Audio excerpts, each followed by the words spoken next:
अब क्राइमिया पर बमबारी डॉनबास और यूक्रेन के बाकी हिस्सों की लड़ाई से अलग अहमियत रखती है, क्योंकि यूक्रेन दावा करता रहा है कि अंतर्राष्ट्रीय कानून का उल्लंघन कर इसे यूक्रेन से अलग किया गया, जबकि एक बड़ी जंग के बाद रूस ने साल 2014 में यूक्रेन से क्राइमिया को अलग कर अपने कब्जे में कर लिया था।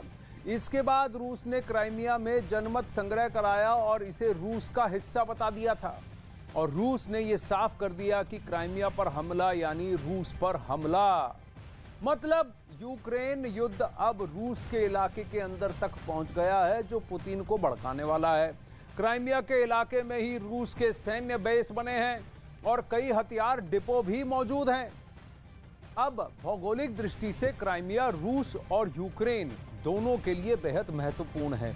तभी तो रूस ने जंग लड़कर इसे अपने कब्जे में किया, क्योंकि गर्म पानी का एक्सेस अगर सिक्योर करना है, दोनों सी ऑफ एज़ोव और काला सागर यानी ब्लैक सी, दोनों के लिए क्राइमिया बहुत इंपॉर्टेंट है, महत्वपूर्ण है। क्योंकि एक तरफ तो इसकी सीमाएं यूक्रेन से तो दूसरी तरफ रूस से लगती हैं। क्राइमिया का ये एरिया बहुत इंपॉर्टेंट इसीलिए, आइए मैप के जरिए आपको दिखाते हैं कि क्राइमिया आखिर आता कहाँ है। अगर आप क्राइमिया को देखें, मैं यहाँ बीच में खड़ा रहता हूँ, ये देखिए, अब क्राइमिया की सरहद एक तरफ यूक्रेन से लगी है और दूसरी तरफ रूस से सटी हुई है।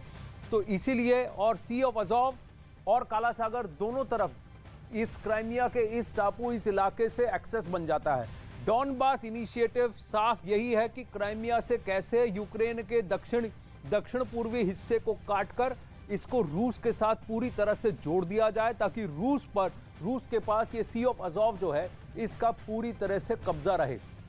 ये इंपॉर्टेंट है। पुतिन ये जानते हैं कि क्राइमिया के जरिए ब्लैक सागर यानी ब्लैक सी पर अपना वर्चस्व कायम कर सकते हैं। वहीं क्राइमिया के बंदरगाह और पर्यटन आर्थिक दृष्टि से इन्हें मजबूत बनाते हैं। क्राइमिया की आमदनी अकेले पर्यटन उद्योग से 40% होती है। इसके अलावा क्राइमिया में कई प्राकृतिक भंडार भी मौजूद हैं।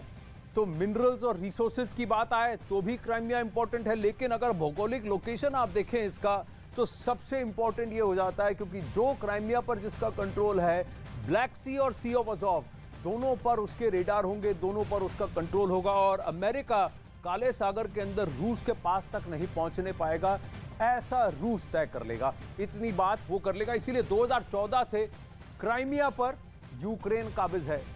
आगे बढ़ते हैं। रूस